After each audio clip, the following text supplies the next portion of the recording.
Welcome everybody to Lorcanarama. This is episode 9, maybe? I don't know. I don't know what the special was. The special might have been an episode. We'll call it an episode. So this is episode 9. I'm Kelsey, runner-up in the set champ and judge in another. And with me as always is... Sabrina, 5th place at one set champ, and I don't want to talk about the other one. Oh, ooh, that bad, huh? So, all right. I won't force you to talk about the other one. Well, we know what I played if that's my reaction, right? Well, tell everybody what you played, right? Had to run it back with Steel Song. It makes me hate the game and myself every time I play it, but I keep playing it. And it should. Playing it. It should. It should.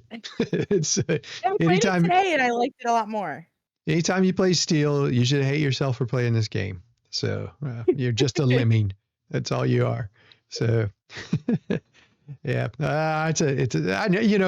we had this conversation actually this weekend at Set Champ because the one that I went and I played in, I only played in one, and it was a Steel heavy one, and then ours, the one that I judged at our local store, was also Steel heavy, and it was like we had this conversation, and it was like if people like playing Steel, why? Easy removal. I think that's it. When you got bailouts. So mine were not Steel heavy. I guess yesterday we had 23 players, I think, and 7 of them were blue purple. Ah, good old purple. That's what I lost to in our set champs. Well, the one that I played in, and to be fair, when I drove down there to it, drove there with my friend. I said, I feel like I can beat anything except for blurple. So hopefully I won't run against it. I've tried and just, it's a rock, paper, scissors thing, right? And that's the paper to my rock. I every now and then I get lucky and win a game, but it just don't do it well. So, and I play Emerald Amethyst for those who didn't know already. I feel like a traitor for playing not Emerald or Amethyst. You should. Absolutely. I will do everything I can to make you feel bad about that choice. So it's all right.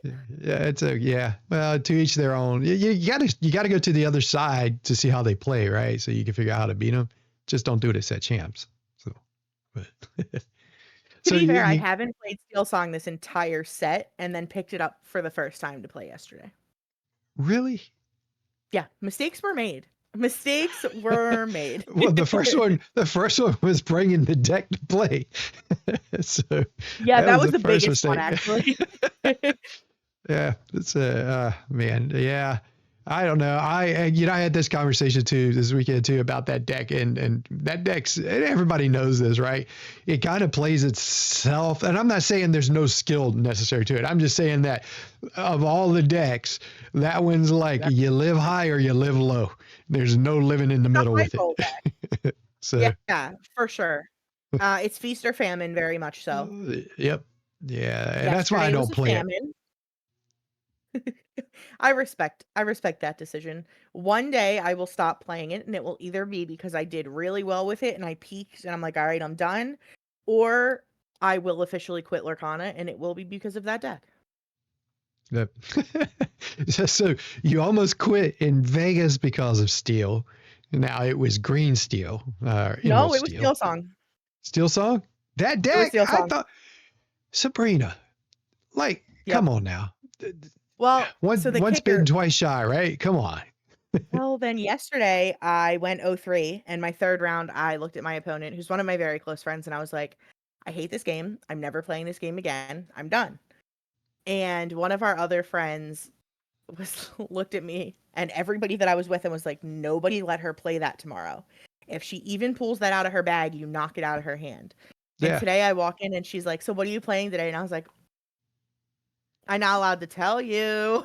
And she's like, don't you dare. Well, so is that the way you finished 5th in? Yeah. Okay, that's today, right? Yeah. Congratulations, by the way. So you got your promo. It was nice to win a promo. Nice.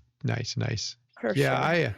It was, the one that I went to, I had, that was the one that I won the last set champ there. So, and I was like, okay, the right thing to do is not my local store, but they are local to us, and that we have a bunch of them within about an hour of us in either direction. And so we like the folks there. We like hanging out with them. And so we decided to go there. And, and for me, I told my friend, I said, I feel like I should go there since I won the last one, and you Got to got to give them a defend the chance to get back. title. Right. And I had no expectations. Like I felt confident, but I have no expectations when I go into them anymore. And I have to do that so I can keep playing, because the minute I get expectations, Kelsey does stupid stuff and games the game and shows his tail like he did before. And in other words, the best way to keep me playing and having fun is just no expectations. And that's why I play Emerald Amethyst, because I have fun playing that deck. And if I lose, I still have fun playing the deck. So, but I I got think I that thing need to tuned learn now. the no expectations thing is a big that was the conversation Toby and I had when we got home last night. Like I need to either lower my expectations or put a Yep. lot more work in. Either lower them or have the right ones. Lowering's the Yeah, easy part. yeah. So, Yeah. but that was today was my last set champ, more than likely, for this set. So now we're just reining up for Reign of Jafar. Cool. Nice, nice. Ah, speaking of Reign of Jafar, good segue there. Good leeway. So I was going to go off. I told Sabrina I wanted to go off on a rant this week, kind of like she allowed me to do a couple weeks ago, and but I decided not to, because Ravensburger came through this set, and one of the things, and I'm still going to rant about a small thing here. One of the things I think a lot of folks are disappointed about, have been amongst many things, is the quality of the promos for set champs and the quality of the enchanted cards. Nothing to say with the artwork. So the artwork for the enchanted and those promos is still better than any game that's out there, I think. You won't get any complaints from me on that, and most other folks either. Um, it's the choices of the cards that they choose to do. They just don't bring the kind of excitement that I would think that we're capable of with this game. Now, the Reign of Jafar, understanding that this is about Jafar, Jafar should be our promo in this. That and they've got a Absolutely. good Jafar and it looks nice. And even with Fabled, which is coming out in October, Fable, is it Fable or Fabled? Bold, I believe. Okay. So, we have the Maleficent Dragon, which looks like it's the set champ promo. Now, you better Yeah. believe there's going to be some people that are going to be touring the regions to get their play sets of those. Now that's what I'm talking about, right? So, you know, the enchanted cards, they've just been lackluster for me, outside of your occasional, you know I'm a big fan of the frozen ones, mainly because my daughter loves anything frozen, and I'm gonna get every frozen enchanted card I could possibly get. And so that's been kind of like, for me, the chase for each one. And I haven't really cared about any others until this set. So since chapter one. So my thing is, they've bailed themselves out. Last week they revealed all the enchantments were revealed, and I'm gonna pull them up in a second, but to give Sabrina a chance to respond here. But I think that these are the best enchantments collectively since chapter one. And I think chapter one, I'm going to be hard pressed to beat those, to do better than they did then. It was a very high Definitely. bar they set. But kudos to Ravensburger, um, to the artist, to the creative team for their design on these. Um, outstanding job. You will get no complaints from me out of it. So, so anyways, Sabrina, your thoughts on the Enchanted? I'm very pleased. Obviously, the artwork's beautiful. I think they picked what I think will be iconic cards. The one thing that is definitely a personal preference for me is I have always preferred character enchanteds versus songs, actions, locations, etc. I just think the characters have always looked like top notch. Um, But I do think these are definitely the best ones that we've seen since set 1. I don't think that's even negotiable, with maybe one exception being the Enchanted Diablo is gorgeous. Yeah. But other Yep. than that, I do Yeah. think these are definitely up there. I like the style of the last set. I think the 2D aspect of them was kind of neat. You know, especially the all is not lost card. I like that one. That was, of course, Yeah. again, it was the frozen one, right? So I'm gonna pull them up real quick. So I'm gonna pull the enchanted ones, the enchanted cards up for this set. So here's I'll just go through them. We got 3 per screen here. Just folks who haven't seen them yet, and you know, the choices that they made, and we'll go over some of these cards later. I just want to enjoy the artwork and the choice here, and I hear what you're saying about the characters. I've always thought that, you know what, I understand why they did enchanted locations, especially in Into the Inklands, because they were touting the locations, and they actually gave us extra enchanted cards, right? Because normally we'd get 12, but they gave us 18, and they threw in some Right. locations. But boy, I sure hated pulling those locations when I opened my pack, Well, you know? yeah, because they So were, like, worthless. Yeah, yeah, yeah, that was rough. yeah, it was. It was pretty rough. These, I think that I like all of them. You know, so I Yeah, won't yeah. say, I'm going to be careful because like we have our top 10 list coming up, and some of these enchanted cards are going to show up in our list. So, I you know, have one complaint about It Means No Worries, what's that? and I didn't even notice it when so I have a group chat with Toby and one of our friends, and we'll send the art back and forth, and Toby put this in the It Means No Worries, and I was like, "Wow, that card is gorgeous. Like, this might be my favorite art Lorcana has ever done. I love it." And then our friend goes, "But why are those hands there?" And now every time I look at this card, all I can see is the hands. Oh, it's a crystal ball or something, isn't it? I don't know, but that's oh, you know what? It might be a crystal ball, which makes me like it a little bit more. But yes, my one complaint is the awkward hands at the bottom. Is it Jafar looking at it? Those Jafar's hands? Oh, that could be. Oh, buddy. Hmm. Don't know. Interesting. Mystery. Jafar Love the looking music down on notes on the Perdita, though. it. Yeah. Yeah, that's pretty neat. That Perdita is, and the Bambi. I think the Bambi to me. So I told everybody. So of course I'm after the, you know, the one with Elsa on it for sure for my daughter, but I want Of course. Bambi for me. I I want think the Bambi Bambi for is me. beautiful. Yes, I'm yes, excited to see what that one looks like in person when you're getting the foiling effect, yeah, because I think that's gonna exactly. be beautiful. Yep, yep, yep. Here's the next 3 that we have in here. Mother Gothel, Fantastical and Magical, and Rapunzel, another beautiful one that I haven't decided if I'm going to play her or not yet. I have a philosophy with that spot in my Emerald Amethyst deck, and she doesn't fit my philosophy, though she is a powerful card. You know, but I do like it, and it's a gorgeous card. I think fantastical and magical, yeah, mix their last name up in there, is gonna look really cool with the foil effect too, especially with that, like, the family that you can see in the candle Hmm.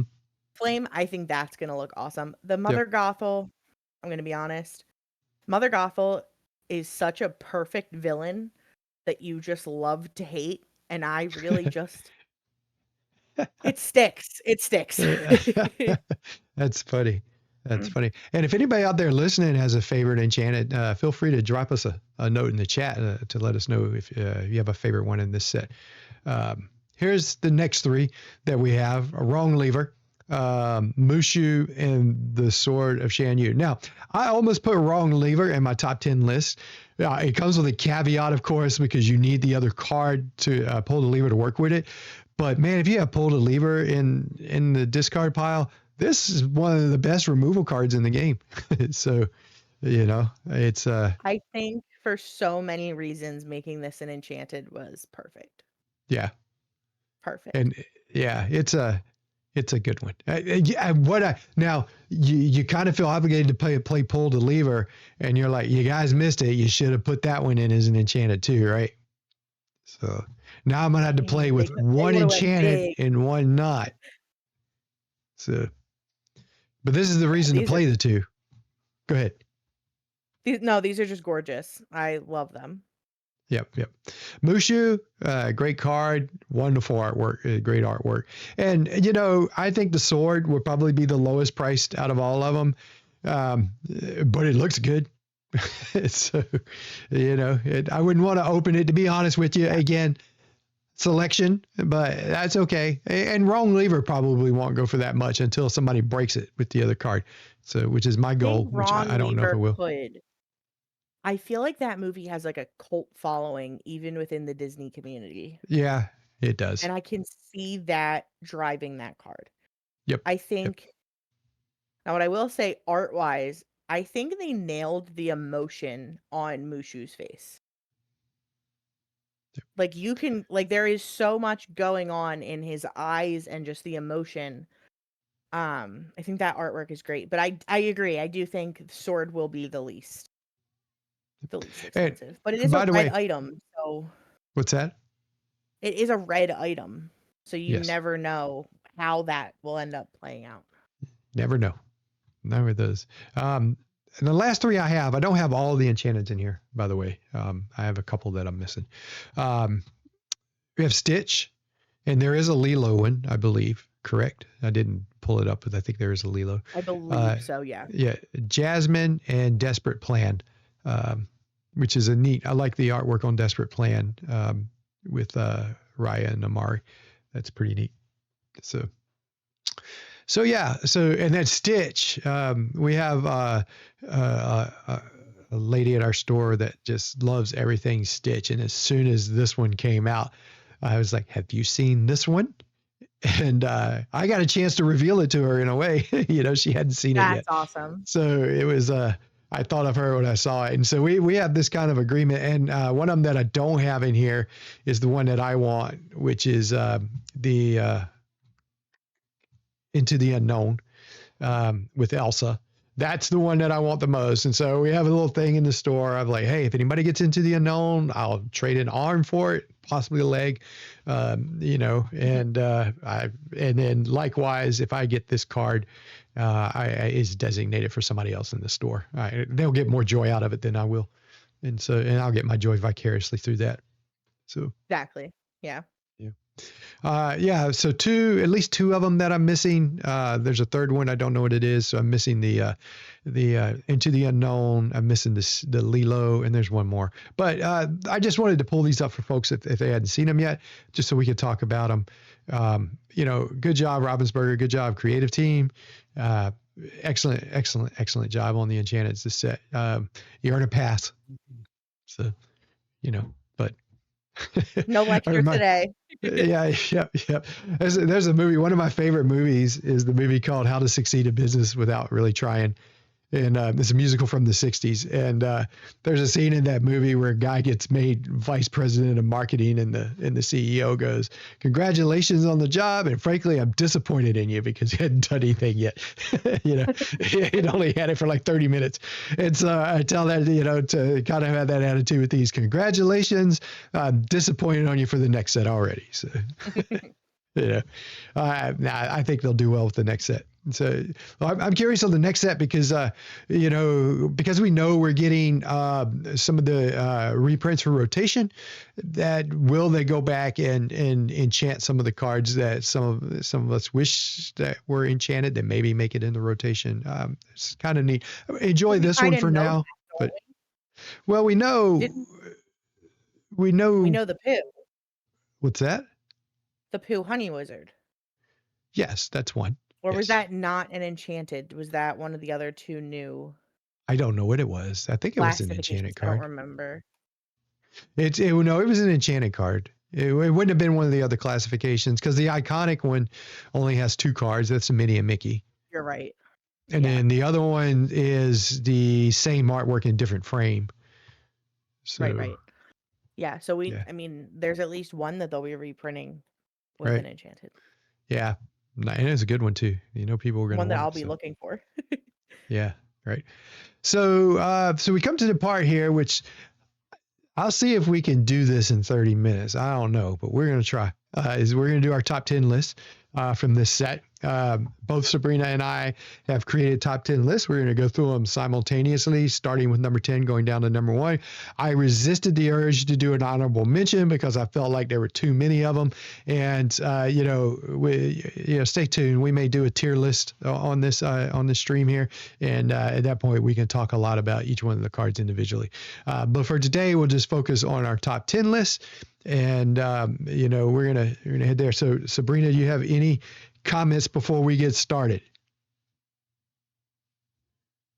There's a theme with mine as far as rarity goes. Okay. And in hindsight, I wish I would have included some others, but I stick by what I said. There are a couple commons and uncommons that I am also excited about, but these You are need to feel that rare. apologetic about your choice of decks for set champs as well. So, it's, Yeah, you're not the only one that thinks that. so yeah, and I'll say this too before we get in there. Some of the choices that I made, there's a lot of factors to consider when you're trying to choose the top 10 cards. There are some cards that are really good, but the colors that they would be slotted in are not.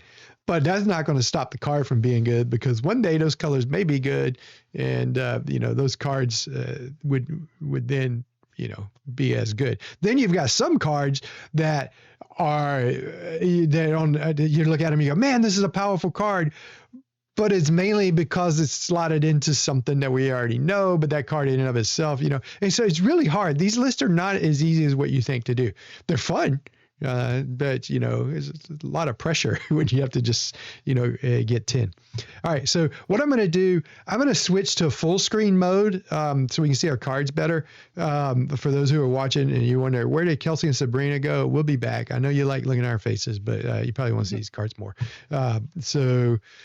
All right, so here we go. So we're going to start with Sabrina. We're going to do our countdown simultaneously, and Sabrina's is first, so we're going to go to number 10.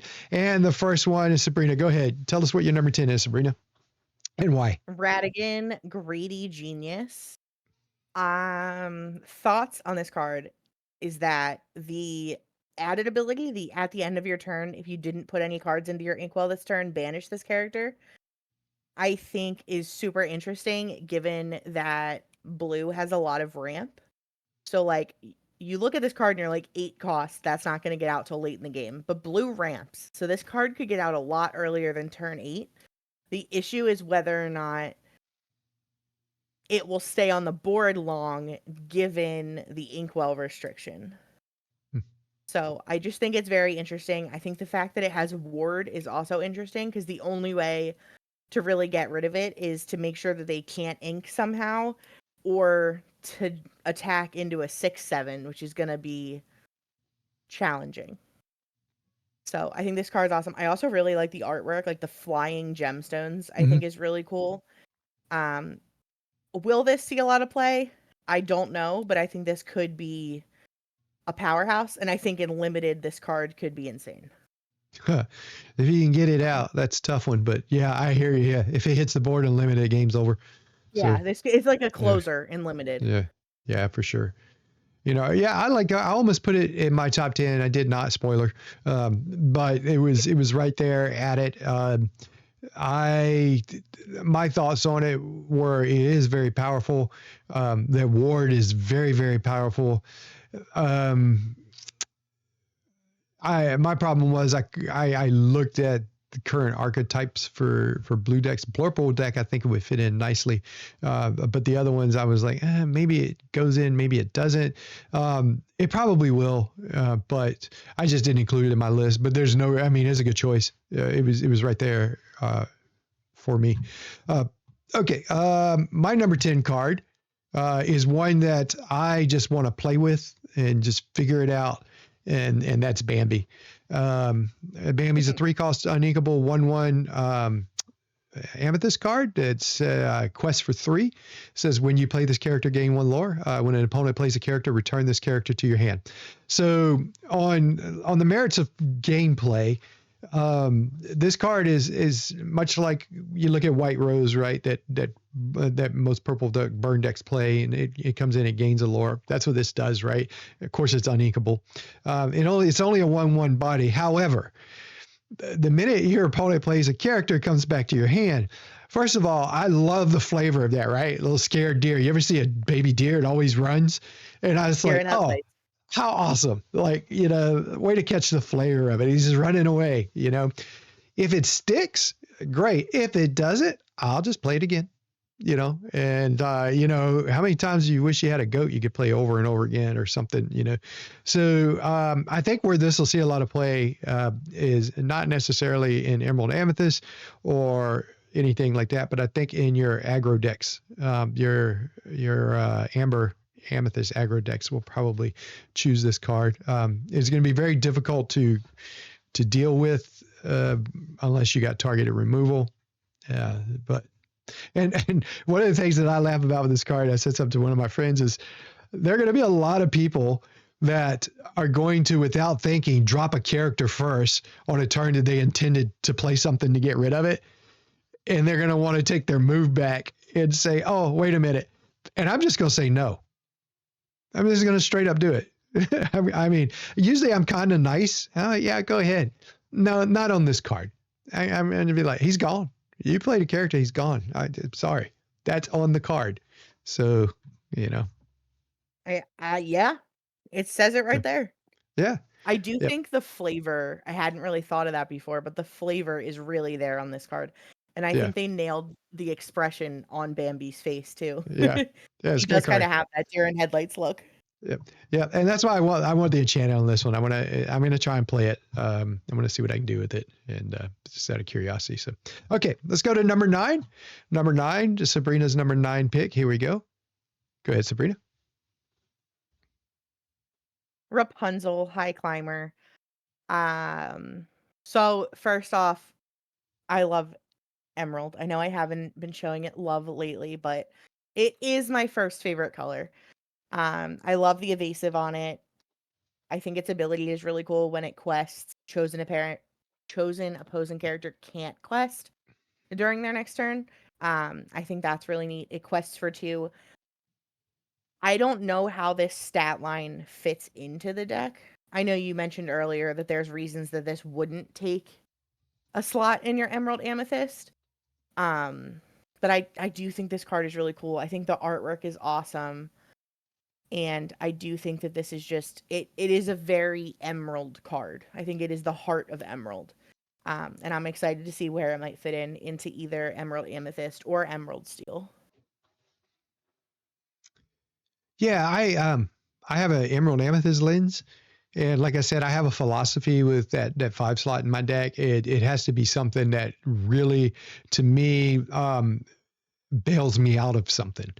Because I'm usually at that point of the game, I'm looking to deal with something that an opponent has played. This kind of does, and I sat on it for a while, because when she quests, she can keep something else from questing, right? But I've learned with my deck and with Emerald Amethyst a lot of times that it's cards like this, if they don't have a come into play effect at that point in the game, really, you have to play, what's the word I'm looking for? You have to kind of set them up. And I'm setting up some other cards, and so I just don't want another one that I need to set up. So, but I do like the card, and like you said, I think that it really can fit into something, some other type of Emerald deck. It's a good card. It's really good. It's very powerful Definitely has effect. a place. Yeah. Yeah. I don't disagree with your choice on this at all. I almost had her higher, but then I was like, I started looking at things through my Emerald Amethyst lens, and I was just like, I backed off of it. So. That's fair. That's fair. My number 9 pick is Ludwig von Drake, 2-cost uninkable, 1/1. First ability, Superior Mind. When you play this, you quest for 1. Sorry. When you play this character, chosen opponent reveals their hand and discards a non-character card of your choice. And then lasting legacy, when this character is banished, you may put this card into your inkwell face down and exert it. So this was the card that I specifically had in mind when I said there are some cards that are very powerful, yet the colors that they're in aren't really ready yet. The puppy deck aside, I mean, this card. But this card to me, if this deck color combination ever amounts to anything, this card would probably be a 4 of in any of those decks. So it's Bare Necessities and Grandma Tala all wrapped up in one. And both of those cards saw play competitively. One of them still does. So that's what I like about it. It's unequal. I get that. That's a problem. But the fact that every time I play it, I can look at my opponent's hand is kind of cool. So Yeah, this card was on my short list. But what you said as its biggest drawback was also why it did not make my top 10. And that is, I don't see this color combo isn't currently very viable. yeah, And I don't know if there is enough in the new set to make it viable. I almost didn't include it for that reason, but when I look at the card, I go, it's a powerful card. It's very powerful. We can't fault the card because the rest of the cards around it suck. For lack of a better.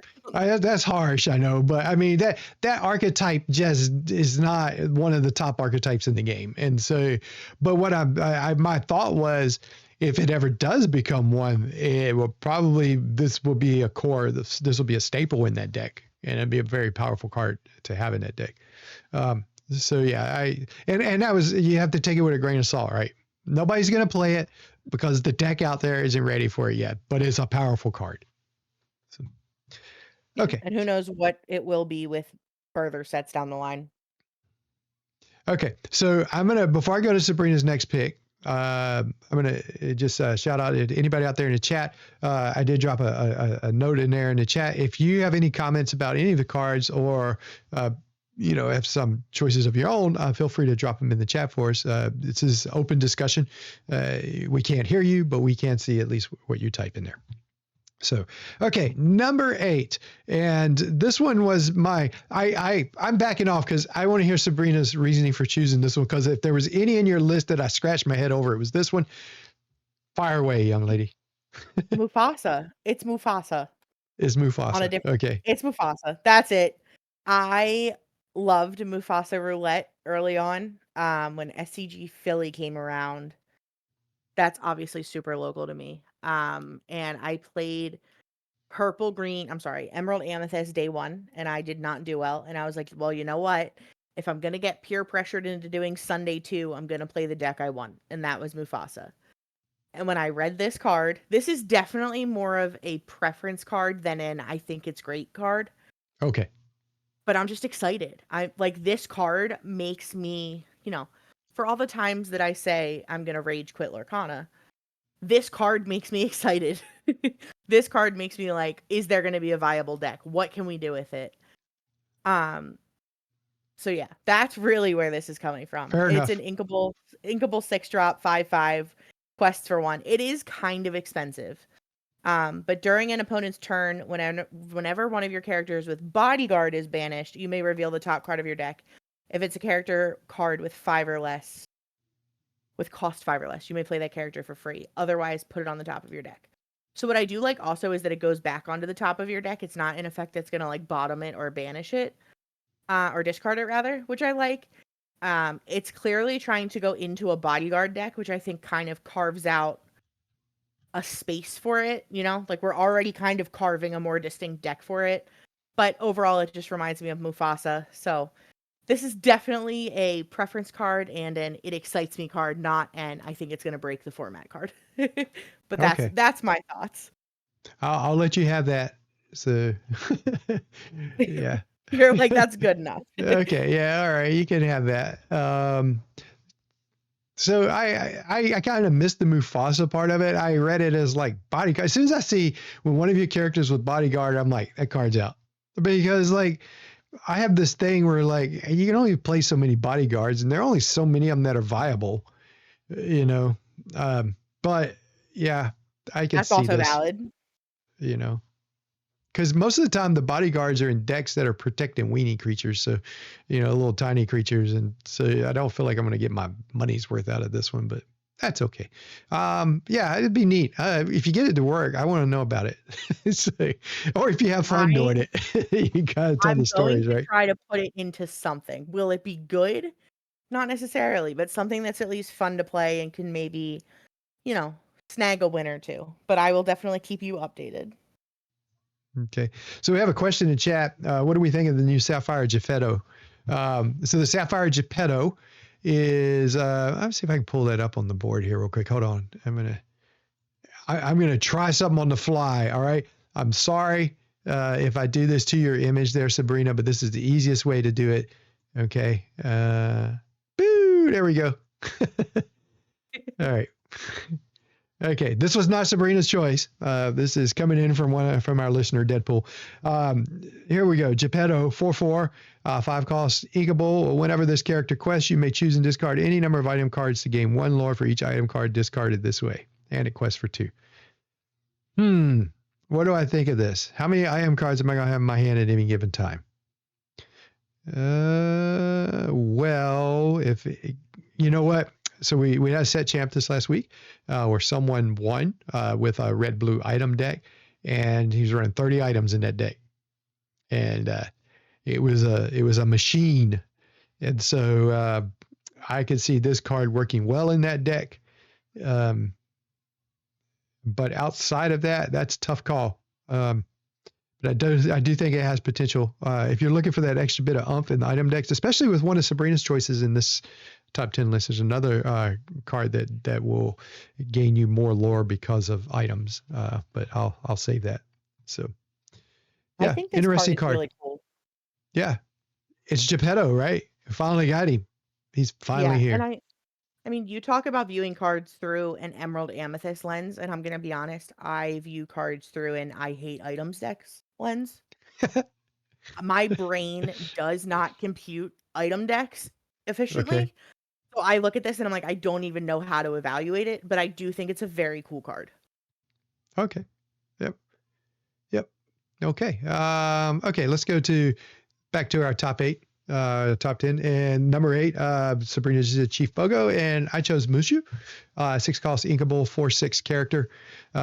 He is a ruby steel card, shift 4, quest for 2. Whenever you play another character, they gain rush, reckless, and evasive this turn. Um, so one of the things that looking at this that everybody's talking about, are we ever somebody going to crack the nut, so to speak, on the Ruby Steel deck?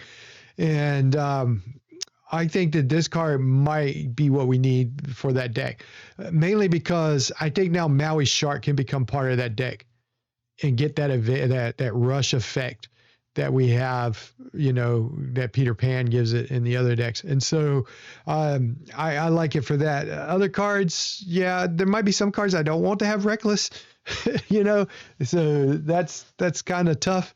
But the fact that anything that hits the board is instant removal almost, because that's the way I look at rush cards. They're like character removal in a way. People don't Yeah. expect them coming. So, yep. Okay. This Uh, card was also on my short list until I read Reckless, like the third time I read the card.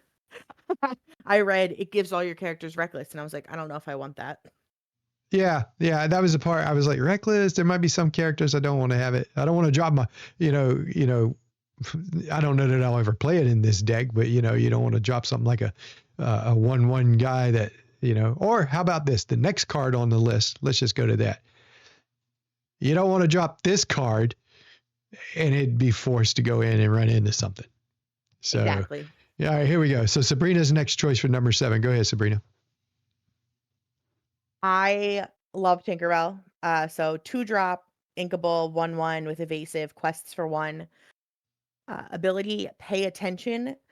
Whenever you play a character with 5, what is the technical Lorcana term for this stat line? Strength. Strength or more, you may exert them to gain 2 lore. Um, I just think this card is really cool. I think a 2-drop evasive is always good. But I think its ability is really neat, especially just from cards that like pump that stat line. Because from Hmm. what I understand, cards that pump it as a static effect, um, the cards will enter with the higher strength value, so it will still trigger from what I'm hearing and understanding so far. Yes. So I just think it'll be interesting to see how this card gets used, but also I really want to know whose hair Tinkerbell is pulling. Looks like Rapunzel's, like you would That's think, what right? I think too. Yeah. Yeah. Uh, But yeah, love Interesting. this card. I think this card Yeah. is definitely going to be played. That's you know what, one of the things in the DLCs that I wish that Ravensburger would do is to you know, have a time where the folks, the creative team gets out and tell some of the story, or have a looping video of like what's going on in some of these cards, right? There's a story in them, and you know, things just get spread out, and I think a lot of us are interested in these stories and stuff, and so you know, it's yeah, that's pretty neat. Um, I never noticed that she was pulling the hair, so I'm going to show a card that I thought about. Actually, was brought up yesterday because somebody asked me what I thought of this card, and I said I don't know yet. And that was why I didn't put it. I didn't put it in my top 10 list. I just didn't know yet. But I'm gonna stick it with another one. Here we go. So with this card though, there you go. So he could come down on the next turn, and he's a 5/5. There, he Yep. bring him in exerted, and gain 2 lore. So there you go. All right, that because my question was, how many 5 strength characters are you really going to play? You know, and somebody said, well, what about this one that just got released? Oh, fair enough. Maybe I'll play it. Yeah. So, and that's the new world we live in, right? Because like Sapphire ramps so that it can get out these 4-cost 5/5 critters on turn 3, right? So now Ruby's joined the fray, and they don't need to ramp for it. They just have an unequal 5/5 here. Right. So, Exactly. With the you know, downside. with the downside. Yeah. Okay. My number 7 is It Means No Worries, a 9-cost uninkable song. Sing together 9. Return up to 3 character cards from your discard to your hand. You pay 2 less for the next character you play this turn. My first thought when I saw this was, oh, you know, my 2-cost and my 2-cost singer in my Steel Song deck and Ariel on 5 could sing this on turn 4. But then I was like, well, I don't plan on having any characters in my discard pile at that time. So I was like, okay, so it's later in the game. Well, you know, they're probably doing other things that I would like even more. And then I kind of had a thought, and I was like, well, what about the Chernodog deck? You know, especially with the Hmm. new trap that comes out that can shift on the 4, and now you combine him with maybe that 3-drop lady, and the first tramp had already come down and threw a bunch in your discard, and or you've quested in there, and now you just get them all back, and you know, 3 of them back. And so that's just what I thought with this. I think that this card might see some play in that deck. I'm definitely going to try it out, see whether or not it sticks. So, but anyways, so that was my choice for number 7. Um, Yeah. I like this all card. So right. pretty. Yeah, it's a nice card. This was one of the enchantments too. So, um, Yeah. Yep. all right, number 6. Here's Sabrina's number 6 pick. Go ahead, Sabrina. Tomago, 4-drop, uninkable, 3/3, shift 4. It's evasive, quests for 2, and it has 0 resistance. So when you play this card or this character, if you used shift to play her, you may put chosen character into their player's inkwell face down and exerted. I think this card is just bananas level good. It is oh my gosh, what is that card? Frozen. It's let it go on a body. Okay. On an evasive body. Like I think this card is just bananas. I cannot put into words how good I think this card is. um I love it, and this card almost makes me want to try playing Baja Blast. Yeah, I think that deck has gotten a lot of support. and it's this card. You know, the whole like shifting mechanic. They're really focused on the flood more than the shift with that, right? And Yeah. so here's another one, and I think it's interesting. I still don't know how Ink Geyser fits in with all that yet, but I want to figure that out. I think a lot of people want to figure that one out. So yeah, I like this card. Anytime you get removal on a character, um, you got to pay attention, and so I think that this card is definitely one that will see some play. Yeah, I'm very excited about this card. Yep. I think this card tells me that someone at Ravensburger wants Baja Blast to work. Yeah, Someone in production and development over there is like, yeah, you know what? We need to make this deck viable.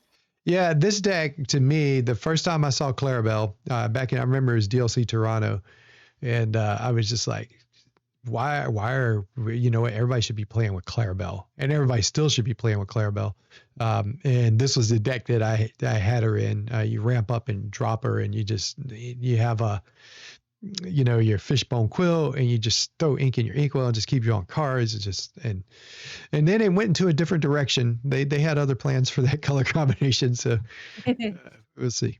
It's a good card. My number 6 is sticking with one of the colors. Is an Emerald 6-cost inkable card. Raya, Infiltration Expert. She's 5/5, quest for 2.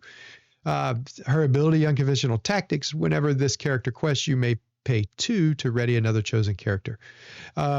So we already know how powerful that effect is to ready another chosen character without any drawbacks. Is pretty bad. Bad in a good way, pretty awesome. In other words, I can ready that character, I can quest again, I can challenge, I can do whatever. I have no restrictions on it. And so for me to have this ability on a big-bodied character to where I may be able to repeat it is screaming to be taken advantage of. So I already have plans for it. So I yeah, I this will be slotted in my deck to give it a go. Yeah. So She was also on my short list. I think her ability is going to be very playable. so that's our top 5. That's our bottom 5. There's when you get to this part of that part of the list or whatever, I think you have a lot of differences because there are a lot of cards that can fit in there. But I think what you guys are going to find is in the next top 5, I was rather surprised that Sabrina and I were of like mind with a lot of the choices in the top 5. I think it goes to speak for the quality of the cards that are coming up. Let us know your thoughts on what you've seen so far. We'd be happy to chat about. So we're going to go on to Sabrina's pick for the number 5 card in her top 10 list. And Sabrina, go ahead. Lumiere 5-drop inkable 4/3 quest for 2. It's a shift 3 with evasive, and it has Sacre Bleu. Whenever one of your items is banished, this character gets +1 lore pips this turn. I think that it having evasive is so good. I think evasive is just such a good mechanic. But I think that something that allows using your items to benefit your characters as far as like being able to quest for more is going to be really playable. And I think I'm interested to see how this is utilized because this is something that makes a red-blue items deck more interesting to me. Yeah. And historically speaking, that's not my brand of deck, but I think it changes the way Right. that deck is going to be played a little bit, and I'm excited to see it. And there are a lot of good items that banish that you get benefit out of, like the Vitalosphere. Exactly. Popsicle. And those have good effects. Poison apple, I fell victim to it this week. And so, there are a lot of good items out there that can be banished, and this guy is just going to keep getting pumped up. Interesting about this card, I don't know if you saw this, but there was another version of it floating around when it was revealed. It seems that at one point during the design, this card had Ward. And I had not seen that. yeah, and I think it only had 1 pip on it for questing, but it had Ward. I think it's a good thing they took that off. So, I agree. because this card would have we already know that Ward can take a card that's already powerful and just make it so that it's broken. If this card would have had ward, I think you would have had a lot of ticked off people. so, Yeah, so yeah. I had not seen that. I think this is good enough as is. Yeah, this is good. I think they've done it. I like this card. I almost had this in my list. This is where we will differ in our top five, and but I think it's a good choice. So okay, all right. Let's get to my choice. My first one in five, Jafar. 5 cost uninkable. Jafar, High Sultan of Lorcana. He is an an amethyst steel card, 4/4. He quests for 3, and his ability, Dark Power. Whenever this character quests, you may draw a card, then choose and discard a card. If an illusion character card is discarded this way, you may play that character for free. So we had 3 illusion characters in the last set. We have several more new ones in this set. We already know that Iago is very powerful. We already know that the snake is very powerful. The one that when it comes into play, you may discard a card from your hand and gain 2 lore. So we already have 2 playable illusion cards. And so yeah, that's my choice for number 5. We could hold off on discussion on this one for the sake of time, since I know spoilers. so let's get to our next choice here. And we agreed on this one. Our next choice, our number 4 card is Tramp. Tramp is a 6 cost emerald amber card, 2/8 body, 2/8 strength and willpower, shift 4, quest for 2. During an opponent's turn, whenever one of your characters is banished, you may draw a card. So why did you choose this card, Sabrina? I think that this card just makes the Churn of Dogs deck better. I like the stat line a lot. I think a 2/8 is a really interesting stat line. Quest for 2, I think it has a good shift cost. The thing is going to fit nicely onto the curve. But I also think that you getting a benefit from your own characters being banished, it can incentivize you to play a little bit differently. It might incentivize you to quest when otherwise you wouldn't, because that card draw is a powerful thing in this game. Yeah, yep. And in this deck, of course, you want your characters to turn sideways. And, one of the things that I like about the deck that I play, Emerald Amethyst, and I love to do it to folks is, now I'm spilling my secrets, is I like to go wide and then drop Hades on turn 6 and just invite them to run into my characters and kill them, or play, be prepared and wipe them. And I gain 2 lore for everything that they banish. They usually have to deal with the Hades first, right? This card reminds me a lot of that. It's like, you can banish my stuff if you want. I'm getting some for it unless you deal with this card. And the thing that happens when they stop to take time to deal with a card like this, that costs them tempo. And in a deck like this, tempo is a very important thing. Sometimes that one turn might be all they need to finish it off. And so that's a very underrated aspect of a card like this, is your opponent usually has to stop dealing with your other stuff to deal with this, which allows them to go about their business for another turn and do what they've been doing, and, marching the game along and usually winning the game for you. Good card. This was the one that I mentioned earlier with the singing card from where you bring back 3 of your cards. This was the one I saw. I was like, oh, he'll shift on 4, and then he can be part of that sing together on that card. So because I you've hadn't even thought of probably that. you probably already played on turn 4. Usually most of the time turn 4 is when the other tramp comes down in that deck. Yeah. Okay. Number next. Here we go. Number 3. Again, we're in agreement. I'll read the card off and then pass it off to Sabrina. It's Hades, Ruthless Tyrant. He is a 7 cost, uninkable, ruby amethyst card. He has 3 strength, 6 willpower, quest for 2. His ability short on patience. When you play this character and whenever he quests, you may deal 2 damage to another chosen character of yours to draw 2 cards. Fire away, Sabrina. What are your thoughts on this one? I think that this is I don't know, very different. I think this is an interesting mechanic to go into red purple, because I think on one hand it like totally fits what that deck does. But I think it just kind of adds something a little bit different. I really like the dealing two to any character of yours to draw 2 cards, especially because I think there was another card for this set, if I remember correctly, that worked a lot with damage on your cards. Mm-hmm.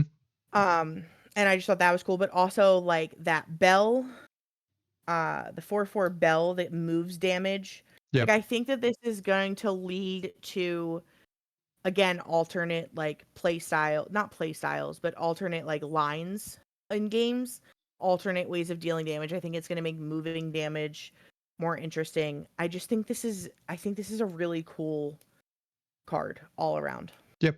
I don't know. I don't know how often it'll come up, but one of the things I thought about this card was, if you look at your standard Ruby Amethyst deck, does this have a place in it? I started with that. Maybe, I could deal 2 damage to a character. I don't have to banish the character. I just deal 2 damage to draw 2 cards, right? So essentially, when he comes into play, as long as I have another character on the board, he's going to draw 2 cards, which is a very powerful effect, right? But the part that I thought about is this Joker can sing Be Prep by himself, right? Oh. So he's 7, right? So I've just drawn cards to replenish my hand. And now you don't know, am I going to be prep or am I going to quest with him on the next turn? I might quest and draw more cards. It's like a card draw engine, right? You thought Hiram was bad. Let this Joker hit the board and keep drawing cards for you for 2, But the fact that he can sing Be Prep too. So ominous. What's that? Makes his flavor text kind of ominous when you put it like that. Yeah, right. I think it's a very powerful card. I'm interested to see if it can make it in the current Ruby Amethyst archetype. I think it definitely has a home in the damage archetype, but we'll see. Okay, so we're going to keep on cruising because we're getting close to our time block here. We'll go over to finish this. Don't worry, folks. All right, Sabrina's pick for number 2. I've already chosen, so I'm going to let her fire away on it and give her thoughts on this card solo. So go ahead, Sabrina. Yeah, Jafar, a set named Reign of Jafar. We had to get a really good Jafar, and I think they nailed it. I think its ability, letting you draw a card when it quests, and then if you discard an illusion off of it, being able to play it for free, I think is so cool. And immediately my brain goes, so I draw, I grab a Cobra, I pitch the Cobra, I can play the Cobra, I can discard something else and gain 2 lore. Like you're finding more advanced ways of sneaking out the lore or cheating out the lore in purple, specifically in purple steel. And I just think it's so cool. And as we know, because I've discussed it every week that we've talked about Reign of Jafar, I have a personal vendetta against Jafar as a character. So it physically pains me to put this so high up there, but I think this card is just so cool, and I'm very excited to play with it. Yeah, I think that this card is. I think the dual link mechanic. I'm not going to call it, I guess, design. Really is neat.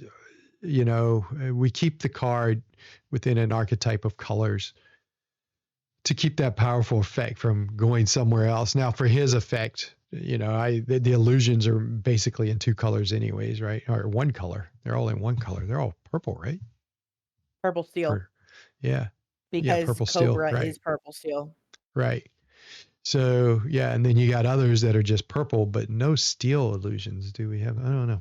So anyways, but yeah, I've already said my piece on this card. I don't disagree with it, or I have no fault with you making it number 2. I had some other cards I liked better than this, but this card was right up there. I could have easily put it in number 2 slot, but I like your reasoning better than mine anyways. so my number 2 card is one that's under the radar, and I think that it's Desperate Plan is a 3-cost uninkable action. If you have no cards in your hand, draw until you have 3 cards in your hand. Otherwise, choose and discard any number of cards, then draw that many cards. So I think about steel decks, and they're, looking for draw engines and stuff, and they go to dock, they go to Whole New World. Whole New World can easily be picked off by Ursula because it's a song. This is not a song. Um, it lets you draw 3 cards, but that's if you have no cards in your hand, right? This is the last card. But what I like and what I think is really underrated is that second effect. Like, you could just pitch your hand and draw a new hand for 3. You know, Yeah, that's very powerful. You don't like the ones you got? Let me just get some new ones. it's like That's a mid-game mulligan. right. And I think that this card is to me, it's a minimum 3 of in any deck I play. That's steel, quite possibly 4. That's not steel song. I think I would, if I got Rapunzel around, I'd probably be okay. But Will you start playing Steel Song after all of the I won't. hell you've given me? Whew. I I know how to play the deck. Don't get me wrong. I play it and I play it well. And the reason I play it well is because I'm the guinea pig for others to test against it. I just don't like playing it. So, That's valid. and which is good though, because when I match up against it, I know how to beat that Joker. So I have no problems with that deck usually.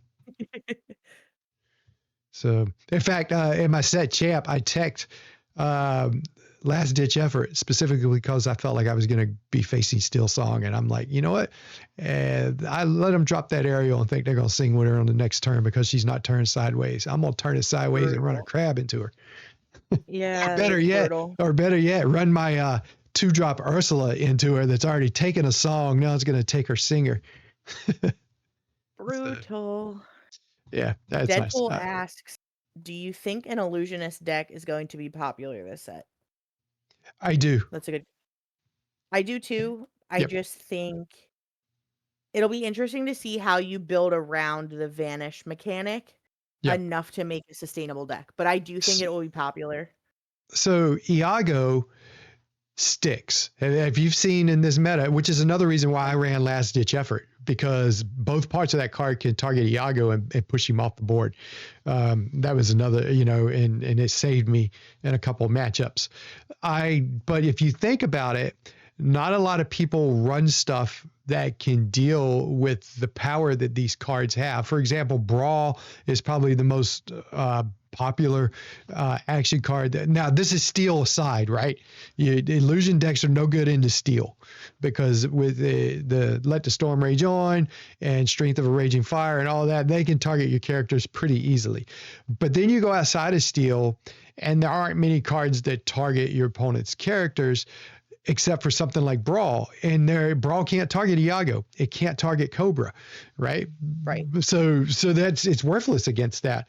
And so I've seen some of the illusions they have, which can be targeted by Brawl now. So now it's like the powerful ones that couldn't be targeted were in the last set. Now we're getting a few nuanced ones here. And so we'll see. And that's one reason why I was looking for answers like last ditch effort in other cards. Some people run improvise because you can target Iago with improvise and draw a card off of it, or use it on your own character. It gives your character +1. So, I think that illusion decks, I think that folks are going to give it a try. Besides, you've got a Jafar wheel deck that already exists that you kind of can start kind of plugging stuff into and seeing how it works. So, Yep. Yeah. So good question, Deadpool. So if you build it, let us know. So, all right. Now we go to our number 1 card, which we're both in agreement on. And I'm going to pull it up. Here we go. Into the Unknown, a 3-cost inkable song. Put chosen exerted character into their player's inkwell face down and exert it. Sabrina, I'll let you have first shot at this one. Go ahead. The card is just so good. Yeah. I like that it's a song. I like that it only targets exerted characters. So I think it's reminiscent of other cards that we have, but it's modified it to be worthy of being only a 3-cost song. if that makes sense. Like Yes. we've taken the edge off of it. So they're going to be able to do something with their card. But like this can take out a Diablo, Yep. which is so hard to deal with. You know, I think this card is really cool. I really like the artwork on it too. Like I love the balance of the blue and purple in the design of like the ink obviously, but also how it looks in the card. Hmm. I love that it's a song. The one thing I don't love is that it's blue purple because that Yep. deck gives me a headache. Yeah. The But I last think this thing card that is deck, so good. the last thing that deck needed was something to answer early game threats. Because they already had Agreed. Bell, and a turn one Bell is hard enough to deal with aggro decks, and now Bell can sing this on turn two, and granted you're going to get an ink out of it, but in decks that's trying to get rid of threats that early, those decks usually want their threats to stay on the board. They don't want them in the ink well. So yeah, that was my thoughts on it. Is the last thing that deck needed was a cheap something that could actually sing, to just get rid of any problem card that anybody has that they exerted. So, I, Yeah. yeah. So what would be great is now I think last ditch effort, even though it's a 3-cost inkable card, I think it needs to make its way into a lot more purple decks. And now I can exert what I want and then sing this song and get rid of it. So, so Interesting. Yeah. I don't know. I love this card. I hate that my top card is in a color combo I'm not yeah, super into. I justified it because my daughter will play it. So. Well, there is that. There is that. She'll love Yeah, it. yeah, she will. She saw it and she was already over the moon for it. She doesn't know what the card does. She just knows it's got Elsa on it singing her song. So It's a yeah, good song too. It's like the only yeah. part of the second Frozen movie that I liked. Uh, I'm not gonna bash that movie. I can't. Not a bad movie. It just No, didn't scratch the itch I wanted it to. no, no. And I think that they're better off just leaving it as is and not doing a Frozen 3. I hope they never do it. They just need to leave that franchise alone right now. I think So, Disney, historically speaking, their sequels aren't always the best. no, no. All right. So that's it for our top 10 list. Feel free to put your thoughts and comments in the comments this video, of course, will be on YouTube, and feel free to comment there if you're watching it. Shoot us a message on Discord. I'm on Discord at Kelsey H. Sabrina, what's your Discord, Sabrina? I think I'm Sabrina Smash. Let me Okay. check.